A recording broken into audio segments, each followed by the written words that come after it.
Yes. How do we do something that Yes. Something. Now you.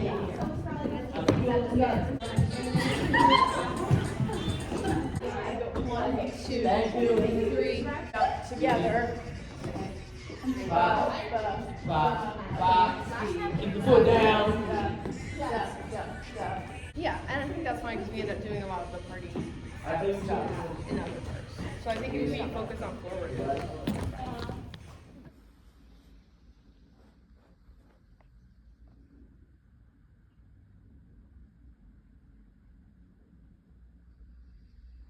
I think everybody just ran out of steam. All right.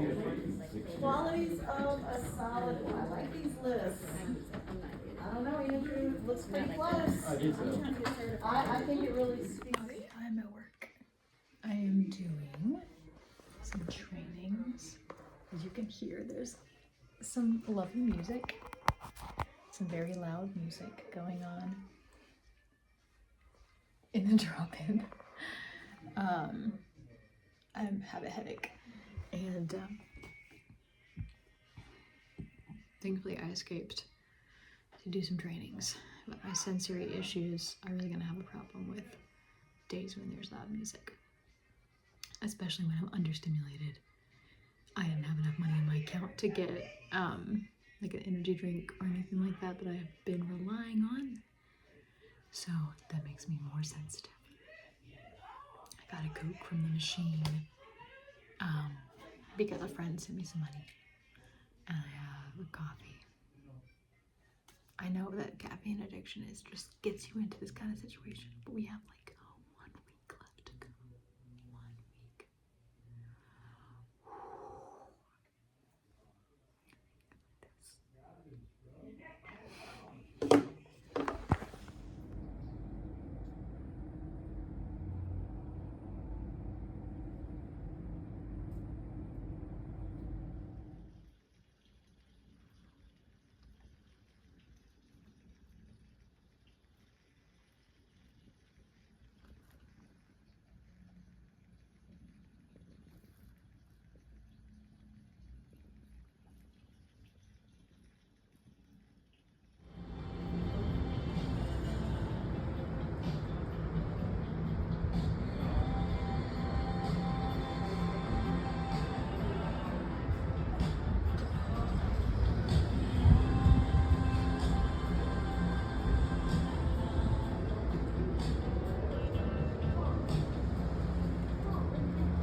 Week 2 of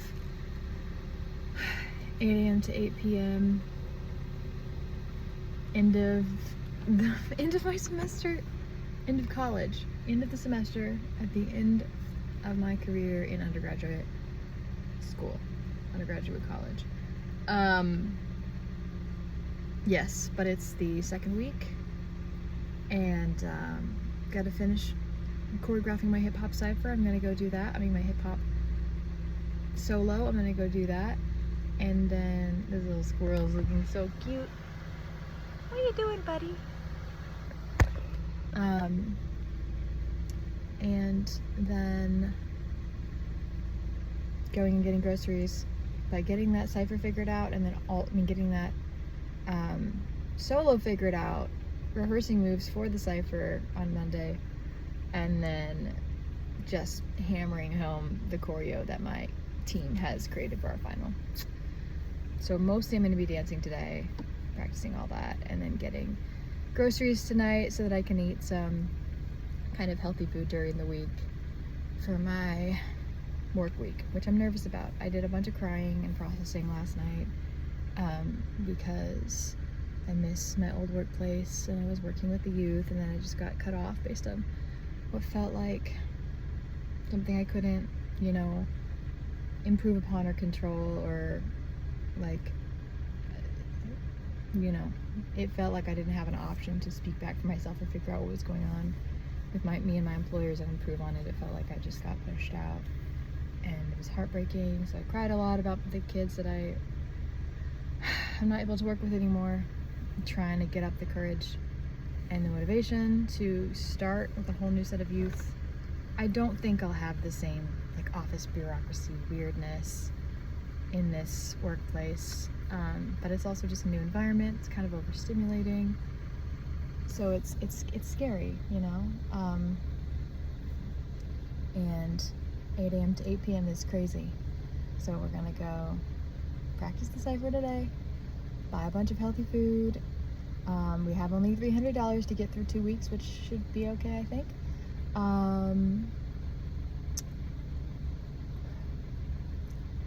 That's my plan.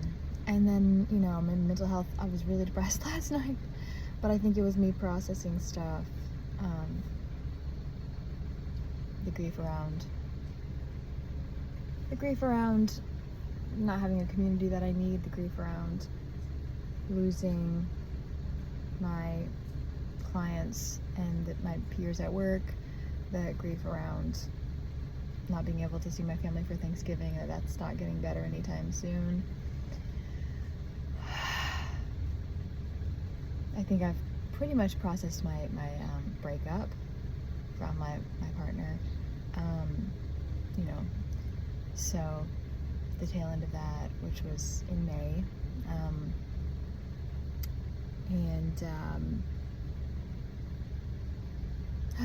trying to face the day with some excitement, some hope, and just some of that excitement. I love learning new things. I love going down a rabbit hole and like finding some stuff to learn about. I love becoming a resource for people. You know, as many jobs as I lose, or as tough as I find it to find my roots lately, the more assets that I acquire, you know, the more I understand the world, politics and mechanics and everything, the better I'll be, the more useful I'll be to the people that I end up, you know, forming community and family with. So, you know, yeah, there is a course that I started taking that I don't have time, but I really want to take on mechanics, on, you know, cars and managing your stuff. It's free online, and so I'm pretty excited about that. And then there's one I really want to do about the Middle East as well. There's one I really want to do about functional medicine that is accredited, but that one you have to have a master's to do. So I'm gonna have to, and it does cost something, although it's not crazy. I'm gonna have to wait till graduate school to do that. I think you have to be at least in a program. Anyway, yeah, exciting stuff with that. But the mechanic one, you can take that for free. It's really cool, and I kind of want to run down that rabbit hole today. A friend of mine once told me about Capricorns in general, but I think about me specifically as well in my tarot read, that in order to be motivated by like anything, it kind of has to be impossible. And they may have been speaking from them knowing me as a friend as well. They were my roommate. They were like, you may feel like overwhelmed with all of these things that you take on, but in order to be motivated to do something, to complete a challenge, it kind of has to be impossible.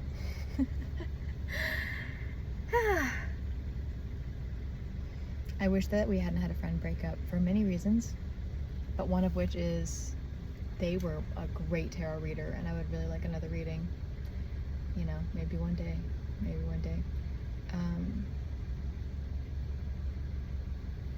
Yeah, and the updates on like me learning how to socialize, me learning how to make friends, and figuring that out in this environment where I'm working nights, taking lots of classes, on the spectrum, ex-cult person, fairy, you know, fairy child, came from kind of like an insular, you know, conscious community, which I stand by, but it's hard to translate that way of speaking into kind of normal life. Yeah, I think I am a little bit better at talking to and making friends with and being friendly with people in my school now, and that at least energy is nice, even if we're not forming communes together. So that's very hopeful. Looks like you need a judgment. 3, 2, 1. That's correct.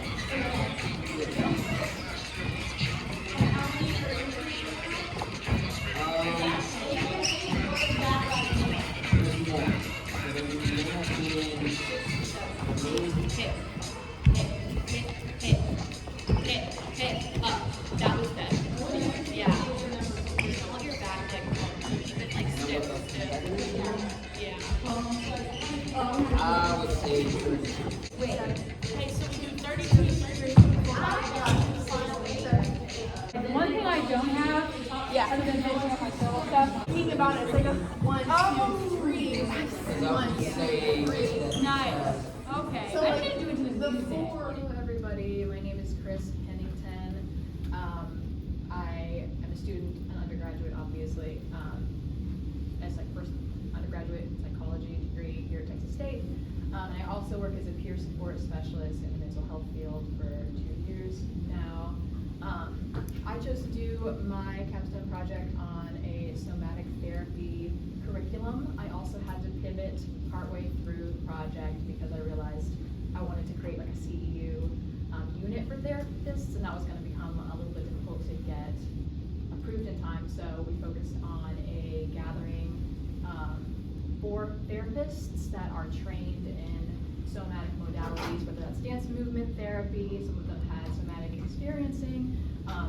But because I've been around a lot of therapists in my mental health work and different nonprofit organizations and friendships, I started noticing there was a big problem where I was running into therapists that had a lot of training and a lot of fear around actually exercising those, actually creating somatic or movement or body-based therapies for their clients. And so I decided to start a working group to try to work through some of those issues. I'm also an undergraduate minor in dance therapy here at Texas State on dance therapy. Dance. One day maybe. So I'm going to start off talking about some of the research around somatic therapies and why I am really passionate about it. Then the application, what we tried to do to help implement that, the community aspect of our meetings, and then a retreat and education-based aspect of the meetup, and then the focus that we have on ongoing support for somatic practitioners. So, as I kind of already stated, there is a huge influx of therapists becoming certified and entering the field that are really passionate about somatic therapies because it's becoming more trendy, but that's also because a lot more research has been done over the last 10 years around somatic therapies. Obviously, the book known as The Body Keeps the Score came out, which documented how much trauma healing can happen when we focus on bottom-up approach, which is focusing on body work and focusing on bottom-up modalities of therapy. But there just hasn't been a lot of time for that to catch up in the therapeutic field. So I focused a lot of my undergraduate essays on these studies for that reason. That there was a big study that came out, I do not have it cited, so I do apologize, but there was a big study that came out that many of y'all may be familiar with that cited movement in general, including exercise. It included dance, it included running, and all different types of exercises, and compared them against medications that people were taking for depression, and also talk therapy. And it found that movement-based therapies to be the top treatment for depression. But what I don't see commented on as much was that out of those movement therapies, dance was the top treatment for depression. And that got me very curious, also because I have my own personal experience with dance therapy as treating for PTSD.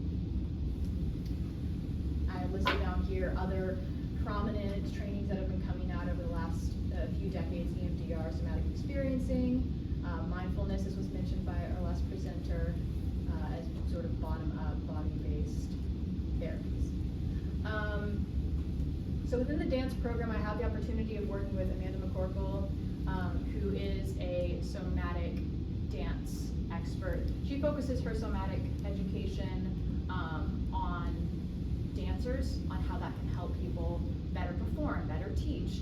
But she's also very well aware of like the mental health aspect of that. She practices Laban and Bartanioff fundamentals, and a host of other things. It becomes difficult when you collect as many trainings as she has, as she's spoken with me about, because you start to realize, you know, the parallels and start implementing everything into your trainings. And so she runs a course here at Texas State called Somatic Movement, but it's for dancers, for dance teachers. And this semester I was her teacher's assistant, and I got to help get behind the scenes look at how do we teach teachers, how do we teach people that are trying to not just learn these experiences in their own bodies, but how do we teach people who do not have kind of any experience with somatics or what it is. I found that with Amanda McCorkle, the things that she was teaching us in an undergraduate dance minor class were having these huge results. Like people were having mental health breakthroughs and like anxiety breakthroughs and PTSD breakthroughs, more so than like my therapist friends were able to do with their dance movement therapy education, their somatic experiencing, their LPCs, you know, they have been through counseling PhDs, counseling masters and graduate, and we're still struggling to lead these classes. So one thing that, it didn't surprise me at all, because I know that dancers spend a lot of their time in their body, and somatic therapy cannot be something that that we can just absorb with theory and like in our mind. Like you read a bunch of the research papers and that's all well and good, but if you don't have the experience of moving through that daily like a dancer would, like a dance teacher, you don't collect the wisdom maybe in a way that is easy to transmit and help another person who's going through mental health issues to work through. So the monthly somatic meetings were born. A group of somatic therapists meeting monthly to practice their newly learned somatic techniques, or things we learned a long time ago but don't feel ready to share with a client yet. To physically move the fear through our bodies and share education around how to teach. Because understanding somatics is one thing, teaching or guiding someone through it is something else entirely. I'm gonna move back through this. This is a picture of one of our retreats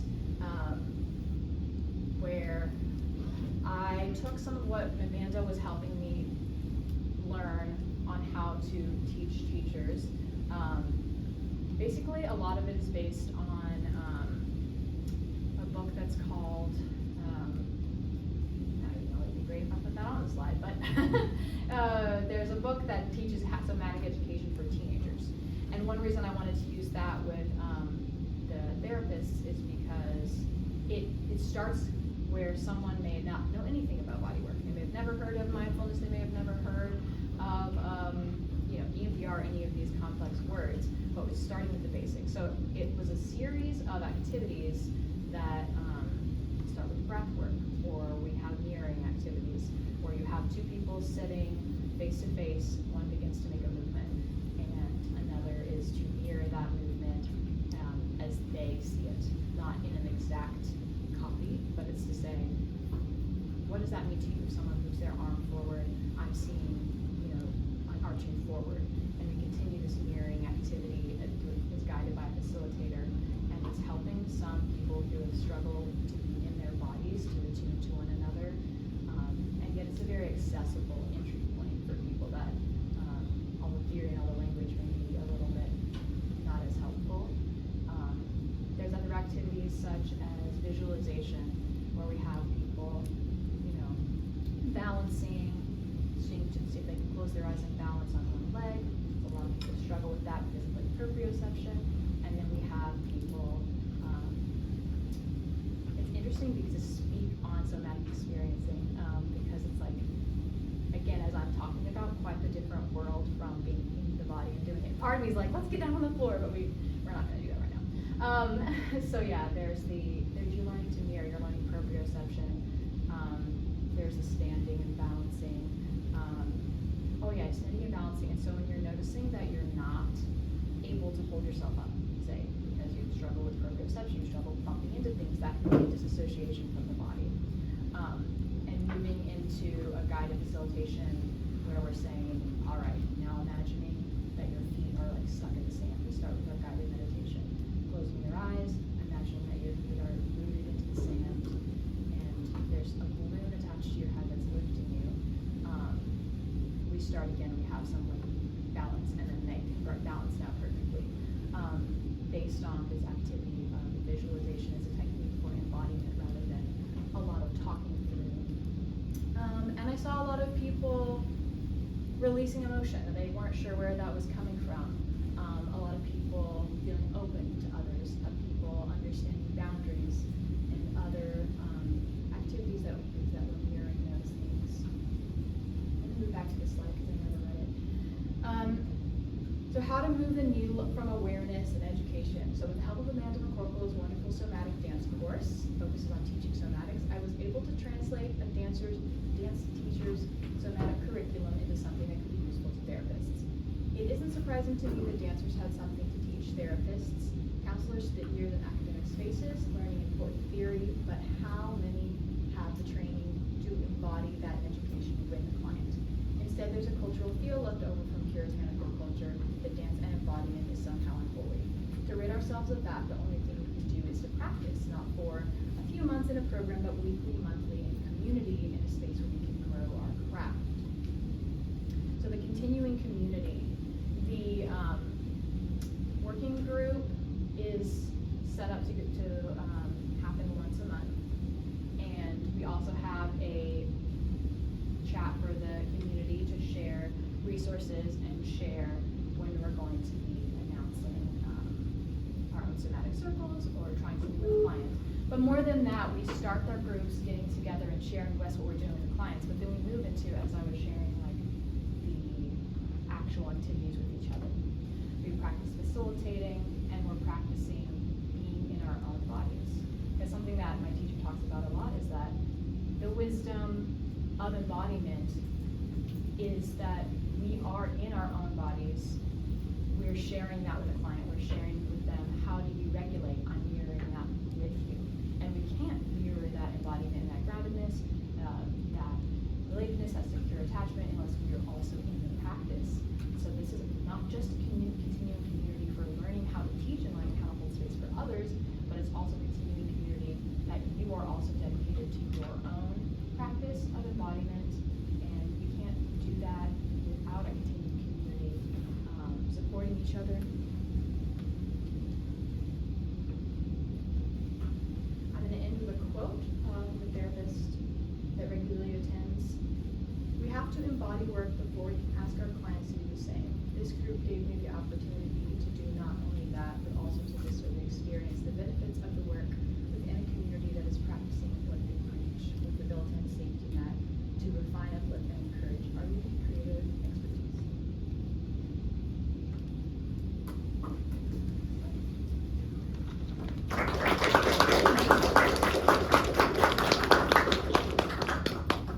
Chris, and we'll have our questions at the end after our next presentation. So Hannah is up.